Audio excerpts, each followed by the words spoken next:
मैं SP Bhardwaj classes Prayagraj YouTube channel में आपका हार्दिक स्वागत एवं अभिनंदन करता हूं। पिछले वीडियो में संख्या पद्धति के बारे में हमने आपको बताया था। उसमें बताया था कि गणित का किस तरह से उद्भव हुआ है और कैसे कैसे विकास हुआ है, संख्या पद्धति क्या है, इसके बारे में हमने बताया था। अब आगे हम और संख्याओं के बारे में चलेंगे। हमने बताया था कि नेचुरल नंबर्स यानी प्राकृतिक संख्याएं किस तरह से अस्तित्व में आए। अब हम आगे बात करेंगे और संख्याओं के अस्तित्व के बारे में। तो देखिए, आपने पिछली बार जो देखा था प्राकृतिक संख्याओं में क्या था आपका 1, 2, 3, 4, 5, 6, 7, 8, 9, 10 इस तरह से प्राकृतिक संख्याएं ली थी, या इन्हें हम नेचुरल नंबर्स भी इंग्लिश में बोल देते हैं। तो देखिए, नेचुरल नंबर्स के बारे में हम लोग बात कर रहे हैं या प्राकृतिक संख्याओं के बारे में। प्राकृतिक संख्याएं, नेचुरल नंबर्स,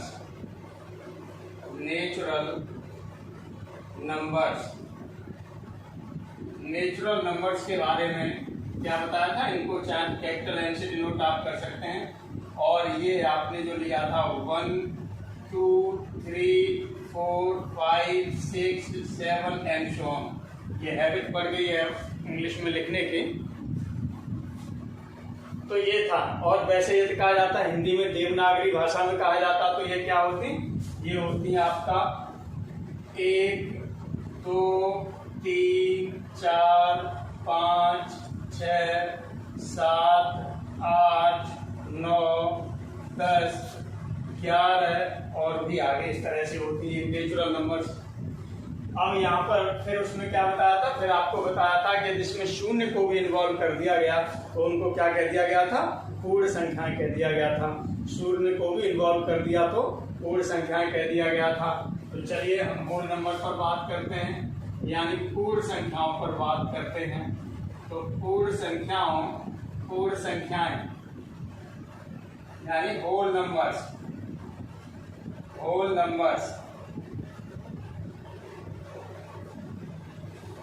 इसमें क्या कहा गया था, W से डिनोट कर दिया। इसमें आपने किसको, शून्य को भी मिला लिया यानी सम्मिलित कर लिया या इन्वॉल्व कर लिया। ये आपका हो गया 0, 1, 2, 3, 4, 5, 6, 7, 8 एंड सो ऑन ऐसे। और यदि इसे ही हम अंतरराष्ट्रीय भाषा में लिखें तो आप क्या लिखते हैं, 0, 1, 2, 3, 4, 5, 6, 7, 8, 9, 10 एंड सो ऑन इस तरह से लिखते हैं, यानी 0 को भी इन्वॉल्व कर लिया गया इसमें। अब देखिएगा वो क्या रहा, जहां पर विश्व में पूरे वर्ल्ड में जहां पर लेने की होड़ मची थी, लेने का मतलब संग्रह करने की होड़ मची थी, वहीं पर भारत जो कि ऋषियों मुनियों की भूमि रहा है, इसमें लेना और देना दोनों प्रचलन में था। जो पॉजिटिविटी यानी धनात्मकता और नेगेटिविटी ऋणात्मकता को प्रदर्शित करता है। यानी ये शो कर रहा था कि इसके अलावा धनात्मक और ऋणात्मक भी आपकी संख्याएं होती हैं, और ये संख्याएं होगी तो वो क्या होंगी, पूरी होंगी। जैसे हमने आपको बताया था कि ऋण के रूप में क्या लिए, उसने 5 आम लिए, तो 5 आम ऋण के रूप में लिए, यानी वो क्या होगी, नेगेटिविटी होगी, तो एक माइनस का नंबर हो गया। तो उसी तरह से यहाँ पर हम लोग लेंगे ऐसी संख्याएं, ये क्या थी, पूरी संख्याएं थी, इसीलिए इन संख्याओं को क्या कहा गया, पूरी संख्याएं थी। यानी ये आप कहिए इंटीजर्स इनको बोलते हैं, पूर्णांक बोलते हैं। इनको क्या नाम दे दिया गया, पूर्णांक दे दिया गया था। तो चलिए पूर्णांक पर हम लोग बात करते हैं। पूर्णांक इंटीजर्स, पूर्णांक को या तो I से डिनोट कर देते हैं, कुछ लोग इसे Z से भी डिनोट कर देते हैं। तो Z यदि इसको डिनोट करते हैं तो ये क्या होता है, यानी जो पूर्णांक या पूर्णांक पूरे कैसे होने चाहिए, पॉजिटिव और नेगेटिव दोनों, यानी 0 हो गया, +-1, +-2, +-3, +-4 एंड सो ऑन, और भी आगे आप ले सकते हैं। ये इंटीजर्स हो गए। अब मानव क्या था, मानव हमने बताया कि मानव समय के साथ व्यवहारिक होता जा रहा था और भी अधिक व्यवहारिक हो गया। अब व्यवहारिक में क्या हो जाता था, जैसे सपोज कर लीजिएगा कि किसी के घर 2 व्यक्ति आ जाते हैं और उसके पास 3 एप्पल रखे हुए हैं, 3 सेब रखे हुए हैं, तो कुल मिलाकर के एक स्वयं वो हो गए, 2 और व्यक्ति आए अतिथि के रूप में वो हो गए। तो तीनों एप्पल को क्या कर देते हैं, वो बांट के खा लेते हैं, यानी एक एक एप्पल तीनों लोग ले लेते हैं और खा लेते हैं। इतना मानव व्यवहारिक होने लगा।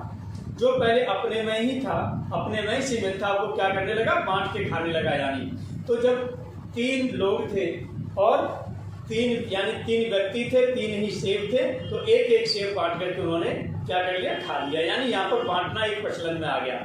लेकिन अब और भी मानव व्यवहारिक हो रहा है। तो एक दिन क्या हुआ, एक दिन सपोज कर लीजिएगा कि सेब एक ही था और खाने वाले 2 व्यक्ति हो गए, यानी कोई अतिथि और आ गया, कोई अतिथि और आ गया, खाने वाले 2 व्यक्ति हो गए। 2 व्यक्ति हो गए तो आप कह सकते हैं कि ये आपके पास सेब है और इसके क्या करें, फिर आप क्या करते थे, उसके इस तरह से हाथ से लिया, तोड़ दिया, तोड़ के 2 पार्ट कर दिए, एक पार्ट उसे दे दिया, एक पार्ट खुद खा लिया। ऐसे ये चीजें होने लगी और कोशिश रहती थी कि दोनों बराबर पार्टों में ही बटे। यानी ये एक वस्तु थी, एक एप्पल था या एक अमरूद था, इसके 2 पार्ट कर दिए और 2 पार्ट में से एक पार्ट ये है और एक पार्ट ये है। इस तरह से ये हो गया हाफ। यानी देखिए ऊपर भी क्या है आपका पूर्णांक है, नीचे भी पूर्णांक है। तो इस तरह से ये हो गया। अब यहाँ पर देखिएगा, अब मान लीजिए किसी दिन क्या हो जाते हैं, 3 व्यक्ति हो जाते हैं, खाने वाले 3 व्यक्ति हैं, लेकिन आपके पास जो अमरूद है या एप्पल है वो एक ही है। तो चलिए ये आपने ले लिया अमरूद या एप्पल, आपके पास ये है, खाने वाले 3 व्यक्ति हैं। तो इस तरह से 3 पार्ट लगभग कोशिश रहती है कि बराबर में हो जाए। तो ये 3 पार्ट किए हैं, 3 में से एक पार्ट ये है, एक पार्ट ये है, एक पार्ट ये है। अब यहाँ देखेंगे हाफ प्लस हाफ करेंगे तो ये पूरा मिल जाएगा। 1/3 प्लस 1/3 प्लस 1/3 करेंगे तो पूरा मिलेगा। ये जब भिन्न जोड़ेंगे तो तब बताया जाएगा कैसे कैसे जोड़ के वैल्यू मिलेगी। ये आपका हो रहा है। यानी इस तरह से यहाँ से देखा तो क्या हो गया, इसमें एक अनुपात होने लगा, एक रेशियो मिलने लगा। तो ऐसी संख्याओं को क्या कहा गया, परिमेय संख्याएं कहा गया। कैसी संख्याएं कहा गया, परिमेय संख्याएं कहा गया। यानी P/Q के रूप में या P/Q के रूप में जिसे लिखा जा सके, जहां P भी आपका कैसा है, इंटीजर है, और Q भी आपका क्या होगा, इंटीजर होगा। तो ऐसी संख्याओं को क्या कहा जाने लगा, परिमेय संख्याएं कहा जाने लगा। तो चलिए ये हमने लिख दिया परिमेय संख्याएं। परिमेय संख्याएं यानी ये हो गया आपका रेशनल नंबर्स। रेशनल नंबर्स, तो रेशनल नंबर्स में हमने क्या बताया कि Q से डिनोट कर दिया गया इनको, और इनको लिखा गया P/Q के फॉर्म में, जहां पर P आपका क्या है, ये P भी आपका इंटीजर है, P क्या है आपका इंटीजर है यानी पूर्णांक है, और Q आपका क्या है, नॉन जीरो इंटीजर है। जीरो को छोड़ के कोई भी इंटीजर हो सकता है, नॉन जीरो इंटीजर है। ये नॉन जीरो इंटीजर है यानी अशून्य पूर्णांक कह सकते हैं आप, या जो शून्य न हो, या जो पूर्णांक शून्य न हो, बस। तो अशून्य पूर्णांक आप कह सकते हैं। ये हो गया। तो इस तरह से ये परिमेय संख्या है। अब इन परिमेय संख्याओं में भी देखिए क्या चीज चलती है। जैसे खाने वाले आपने यहाँ पर कितने लिए थे, 3 लोग। अब मान लीजिए खाने वाले कितने, 4 लोग हैं, और आपके पास एप्पल कितना है, एक ही है। खाने वाले 4 लोग हैं और एप्पल आपके पास एक ही है। तब क्या कर देते थे, 4 पार्ट से बराबर बांट दिए, तो ये हो जाता था 4 4 4। 4 में से एक पार्ट ये है, 4 में से एक पार्ट ये है, 4 में से एक पार्ट ये है, 4 में से एक पार्ट ये है। 4 पार्ट किए और एक एक पार्ट अलग अलग है, सबको जोड़ेंगे तो कितना हो जाएगा, फिर 1 हो जाएगा। तो इस तरह से ये आपके परिमेय संख्याओं की उत्पत्ति हुई। अब क्या होता है, अब इस तरह से जो भी आप संख्याएं लिख देंगे, जैसे अब आपने क्या लिख दिया, आपने सपोज कर लीजिएगा ये लिख दिया, ये इसमें लेना चाहें 1/2 ले सकते हैं, 2/3 ले सकते हैं, -2/4 ले सकते हैं, और भी बहुत सी चीजें -1/5 ले सकते हैं, 3/7 ले सकते हैं, और भी इस तरह से देखेंगे। इसका जो अंश, इसे ऊपर बोला जाता है अंश, नीचे बोला जाता है हर, यानी न्यूमिनेटर और डिनोमिनेटर। अब यहाँ पर जो हम लोग बात करेंगे, ये बात करेंगे कि ये एक दिन क्या होता है कि इसको जो खाने वालों की संख्या हो जाती है, 10 हो जाती है। सपोज कर लीजिए कितनी हो जाती है, 10 हो जाती है। अमरूद आपके पास एक ही है और खाने वालों की संख्या जो हो जाएगी वो कितनी हो गई, 10 हो गई। तब इसको किस तरह से डिस्ट्रीब्यूट करेंगे, और क्या चीज वहां पर देते हैं। देखिए यहाँ पर जो दार्शनिक पद्धति नाम दिया था, दार्शनिक पद्धति नाम दिया था, पीछे हमने बताया था कि दार्शनिक पद्धति भी इसको नाम दिया जाता है, जो आपने भारत से चली थी। आइए उसी पर हम लोग थोड़ा सा बात करते हैं कि यानी अब आपके पास जो ये ले लिया, अमरूद ले लिया आपने, ये अमरूद ले लिया। अब इसको खाने वाले कितने 10 हैं, तो चलिए इसके आपको क्या करने पड़ेंगे, 10 पार्ट करने पड़ेंगे, 10 लगभग इक्वल पार्ट्स करने पड़ेंगे। तो देखिएगा ये आपके ये और यहाँ से ये और यहाँ से ये हमने मान लिया ये इक्वल पार्ट्स हैं। तो यानी ये 10 1/10 1/10 1/10, ये भी पार्ट 1/10 होगा, ये भी 1/10 होगा। सभी पार्ट कैसे होंगे यहाँ पर 1/10 ही होंगे, यानी इक्वल होंगे। तो इसी को नाम जो दे दिया गया, एक में से जो 10वां भाग ले लिया उसी को क्या लिख दिया गया, 0.1 लिख दिया गया। इसे क्या लिख दिया गया, 0.1 लिख दिया गया। और इसे 0.1 का मतलब क्या हो गया, 1/10 हो गया, 1/10 हो गया। ऊपर देखेंगे ये भी आपका क्या है, p है, ये भी नीचे देखेंगे ये क्या है आपका, ये भी इंटीजर है, ऊपर भी इंटीजर है, p/2 के फॉर्म में से लिखा जा रहा है। इसका मतलब ये भी आपका कैसा संख्या हो गया, परिमेय संख्या हो गया। ये भी कैसी संख्या हो गई, परिमेय संख्या हो गई। तो चलिए इसे भी परिमेय संख्या लिख दिया हमने, यानी रैशनल नंबर हो गई।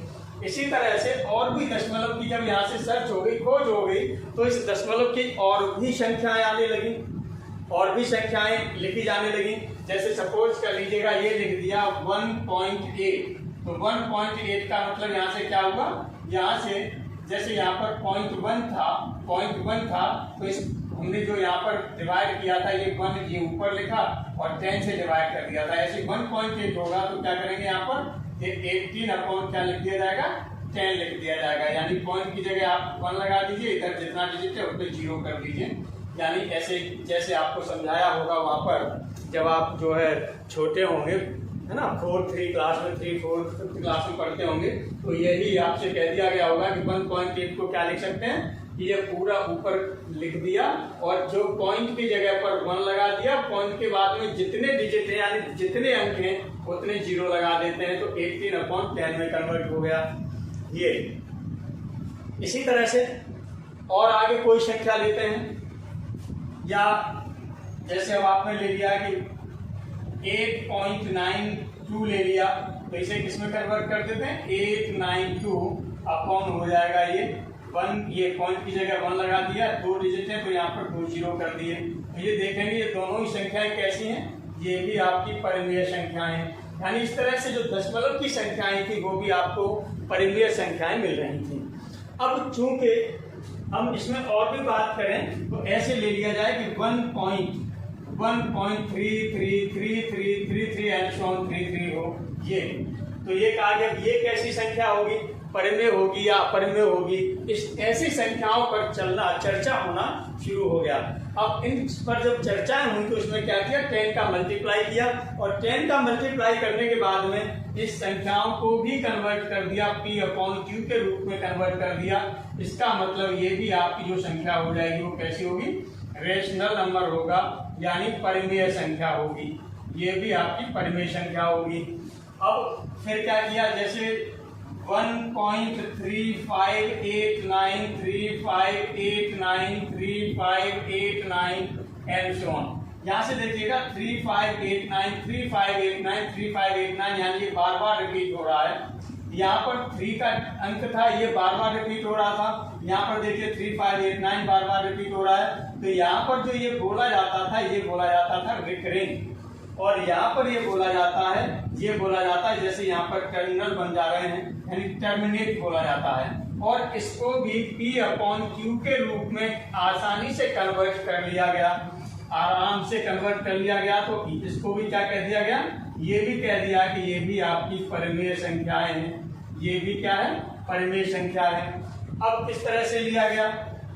अब सपोज कर लीजिएगा कि ये ले लिया 1.28593829128137 एंड 1 यानी इस संख्या में देखेंगे बाद में पता ही नहीं चल रहा है कि कौन सा अंक आगे आएगा। तो ऐसी संख्याओं को कन्वर्ट नहीं किया जा सका, ऐसी संख्याओं को कन्वर्ट नहीं किया जा सका किसके फॉर्म में, P/Q के फॉर्म में। यानी ऐसी संख्याओं को नहीं कन्वर्ट किया जा सका P/Q के फॉर्म में। तो ऐसी संख्याओं का नाम क्या दे दिया गया, अपरिमेय संख्याएं नाम दे दिया, अपरिमेय संख्याएं नाम दे दिया। तो अपरिमेय संख्याएं क्या होती हैं, जिन्हें P/Q के रूप में न लिखा जा सके, जहां पर P और Q कैसे हैं, इंटीजर्स हैं।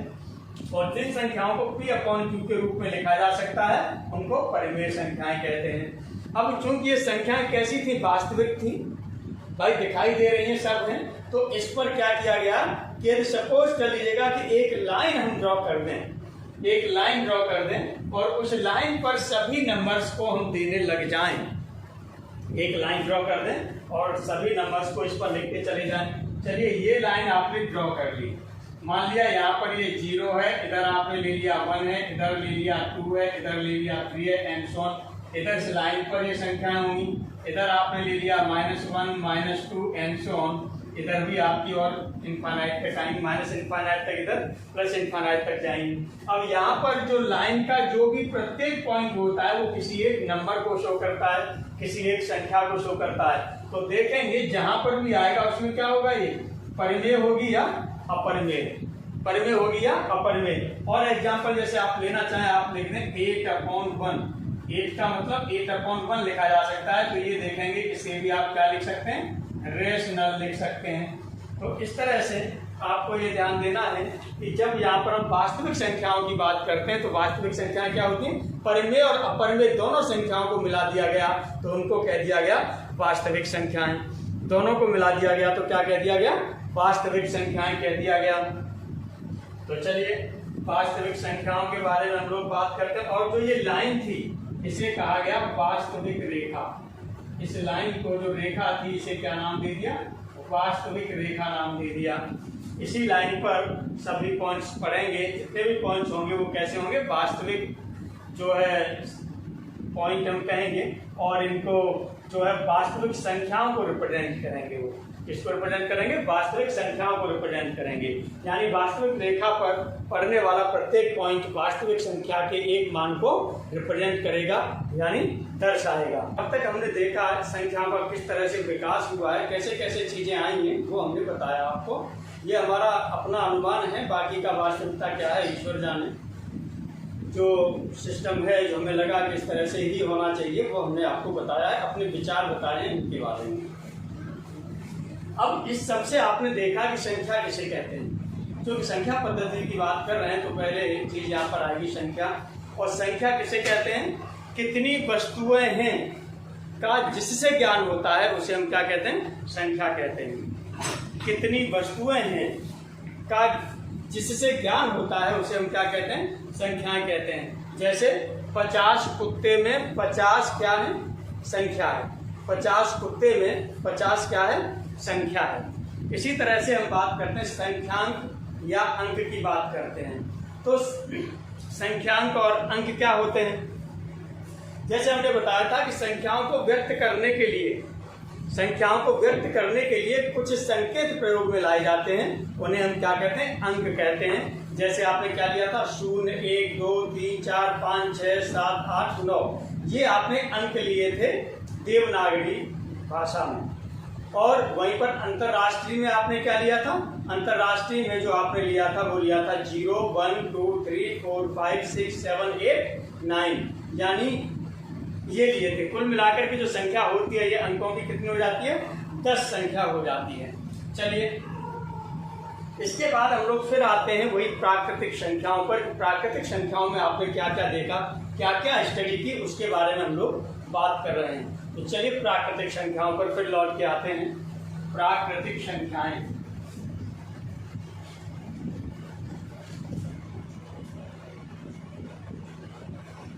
प्राकृतिक संख्याएं, नेचुरल नंबर्स।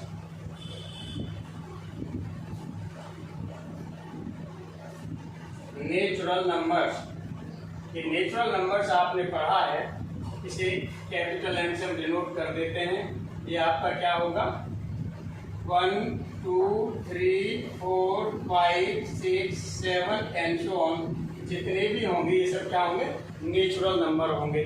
जितने भी होंगे नेचुरल नंबर होंगे। ये नेचुरल नंबर इसमें क्या है, यानी जो गिनती की जाती है, गिनती की जाने वाली जो संख्याएं होती हैं इनको क्या कहा जाता है, प्राकृतिक संख्याएं या प्राकृत संख्याएं भी बोल देते हैं। प्राकृतिक संख्या या प्राकृत संख्याएं बोल देते हैं। यानी गिनती की जाने वाली संख्याओं को प्राकृतिक संख्याएं कहते हैं। इस तरह से इसे नोट किया जा सकता है। तो अब देखिएगा, ये आपका किसमें था, ये था आपका अंतरराष्ट्रीय में। लेकिन जो भारतीय संख्यांक पद्धति में था वो क्या था, 1 2 3 4 5 6 7 8 9 एंड सो ऑन। ये मैंने आपको पहले भी बताया, फिर बता रहा हूँ। पहले भारतीय संख्यांक पद्धति या देवनागरी पद्धति आई थी। इसके 600-700 साल बाद ये पद्धति आई है, यानी अंतरराष्ट्रीय पद्धति आई है। इसके 600-700 साल बाद, और इसी के कैसी है, ये समरूप है। यानी देवनागरी पद्धति के ही, भारतीय देवनागरी पद्धति के ही समतुल्य है अंतरराष्ट्रीय पद्धति, ये है।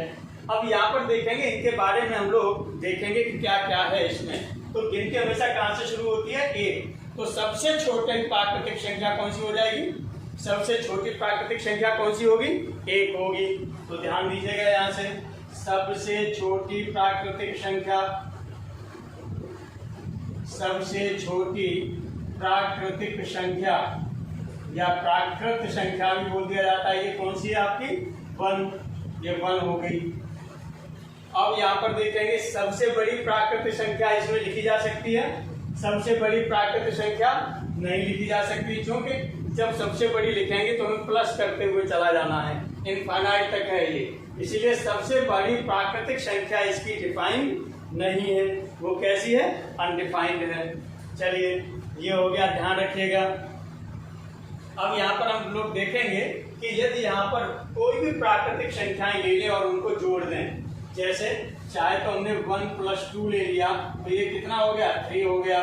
या हम ये ले लें यहाँ पर 5 + 9 ले लें, ये कितना हो जाएगा, 14 हो जाएगा।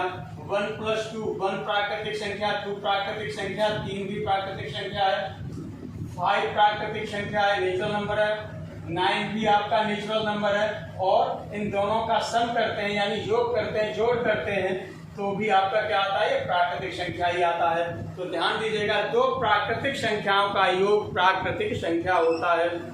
2 प्राकृतिक संख्याओं का योग क्या होता है, प्राकृतिक संख्या होता है। अब हम लोग यहाँ पर बात करते हैं 2 प्राकृतिक संख्याओं के गुणनफल की बात कर लेते हैं।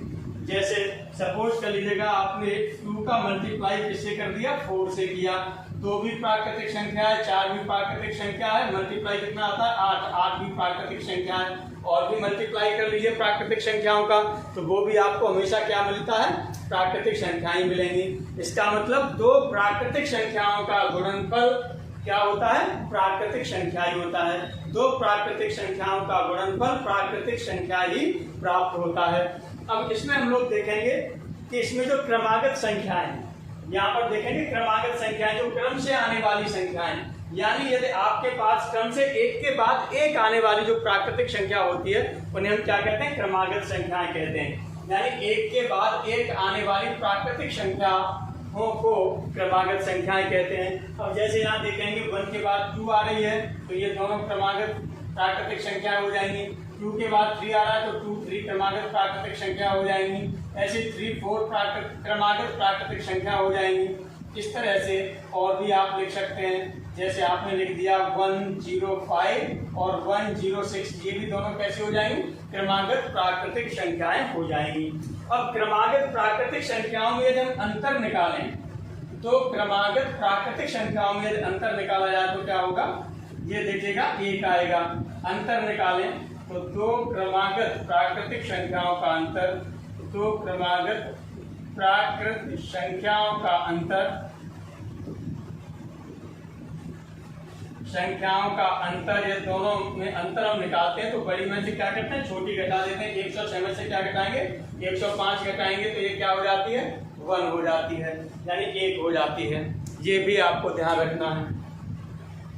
अब यहाँ पर देखिएगा ये क्रमागत रूप से चल रहा है, तो यहाँ पर ये संख्या है 105 की, ये जो 106 है इसमें एक जोड़ के यानी आगे की संख्या मिल रही है। आगे की संख्या का मतलब सक्सेसर नंबर मिल रहा है, यानी अनुवर्ती या उत्तरवर्ती या ऐसे ही बोला जाता है परवर्ती। ये सी-टेट में क्वेश्चन अक्सर पूछा जाता है, ध्यान दीजिएगा इन चीजों पर जो बता रहा हूं मैं, इन चीजों पर सी-टेट में एक क्वेश्चन अक्सर हर साल पूछ लिया जाता है, ये ध्यान दीजिएगा। तो यहाँ पर देखिएगा कि जब हम यहाँ पर किसकी बात कर रहे हैं, यहाँ पर हम बात कर रहे हैं अनुवर्ती या उत्तरवर्ती या परवर्ती की। चलिए अनुवर्ती या उत्तरवर्ती या परवर्ती संख्याएं,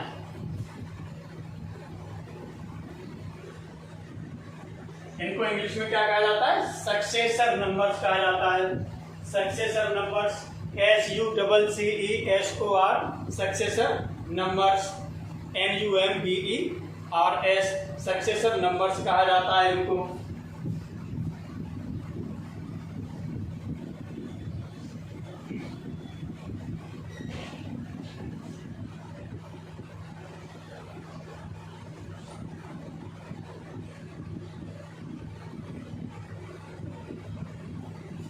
अब देखिएगा किसी के तो अनुवर्ती लेते हैं, तो अनुवर्ती के लिए हमें क्या करना होता है, एक जोड़ना होता है। जैसे 105 का अनुवर्ती लेंगे तो क्या हो जाएगा, इसमें एक जोड़ देंगे तो कितनी हो जाएगी, 106 हो जाएगी। तो यहाँ पर चलिए हम क्या करेंगे, जो हमारी प्राकृतिक संख्या होती है, किसी प्राकृतिक संख्या की अनुवर्ती संख्या कब हमें मिलती है, जब उसमें हम एक जोड़ देते हैं। या और यदि से आप जो है उसमें लिखना चाहें तो आप कहेंगे कि किसी प्राकृतिक संख्या की अनुवर्ती संख्या एक जोड़ने पर प्राप्त होती है, या किसी प्राकृतिक संख्या में एक जोड़ने पर प्राप्त संख्या उस संख्या की अनुवर्ती संख्या होती है, या उत्तरवर्ती या परवर्ती। तो जैसे हमने यहाँ पर ये ले लिया 105 का की अनुवर्ती या यहाँ पर परवर्ती भी आपको लिखा मिल सकता है, परवर्ती संख्या बराबर क्या हो जाएगा, 105 में हम क्या कर देंगे, एक जोड़ देंगे तो ये हो जाएगा 106 हो जाएगा। इसी तरह से और भी आप अनुवर्ती संख्याएं ज्ञात कर सकते हैं अन्य प्राकृतिक संख्याओं की। इसके बाद हम लोग किस पर बात करेंगे, इसके बाद हम लोग जो बात करेंगे, ये बात करेंगे प्रीडिसेसर पर, प्रीडिसेसर नंबर पर बात करेंगे, यानी पूर्ववर्ती